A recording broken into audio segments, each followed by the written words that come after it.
Coming up, one TV reporter's personal quest to save unwanted babies. That's next.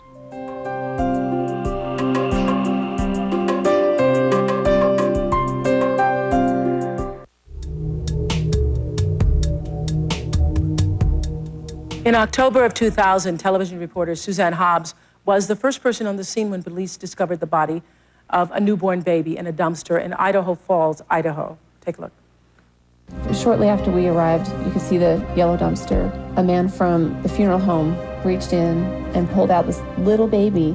I'll never forget seeing that, seeing this little baby's body come out of the dumpster. That same day, police questioned a teenager who was nearby, and she confessed to the crime. The 18-year-old mother claimed the baby was stillborn. She was sentenced to at least 10 days in jail and placed on 2 years probation for the unlawful disposal of a body. And how did you feel about that? That is an image I'll never forget. It is something, as a news reporter, you try not to make every story so personal, but that is one, because at the time, I was trying to get pregnant and had been married for several years, and to see someone do that to a baby that maybe I could have had was very difficult. So Suzanne made it her mission to get a safe haven law passed in Idaho. How did you do that, safe haven law? Speaking with that teenage girl's father during a television interview, he mentioned that he had heard that there was a law in other states, Idaho did not have that law, called the safe haven law. And he thought that if his daughter maybe knew about the law, maybe she would have taken the baby to a safe place. And he wouldn't be going through that. And how does that law work? You can just drop the baby off, no questions asked? Exactly. That's the most important part of the law. But you take it to a hospital, fire station, medical office, police station. You have to physically hand the child over to someone and say, I am the mother, I choose to not have this baby. And you can walk away. If you can give medical information, you're encouraged to do that, but they will not ask for your name. You will not be prosecuted if you walk away. Jessica, do you think if there was such a law, you would have been able to do that if you'd known of that law? When I look back, more than anything, I wish I would have just turned to somebody as soon as I found out. But if I would have known of things like this, I could have had a plan.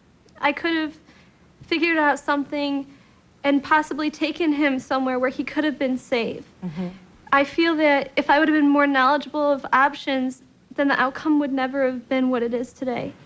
Here's an interesting twist to Suzanne's story. Since the safe haven law was passed in Idaho, 13 newborns have been surrendered. And one of those babies is now Suzanne's daughter. Yes. How did that happen? That's amazing.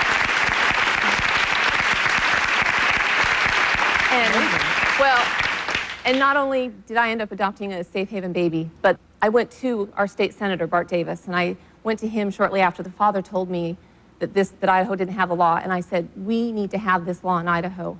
And for 6 months, I bothered the state senator. He finally got it through. It passed with flying colors through the Idaho Senate and the House, and it became a law in Idaho in April. The governor signed the law for Idaho to have the safe haven law in 2001. And the governor, when he handed me the pen and said, thank you for your help on this law, your fingerprints are all over this law, it really was very much because of the dumpster, me seeing that baby come out of the dumpster. I wanted to make a difference so the word would get out. And then, yes, I end up in 2003 being on the list for the adoption to adopt a child. And there she is. A baby that was dropped off. Yes. Back in a moment. Thank you. Great.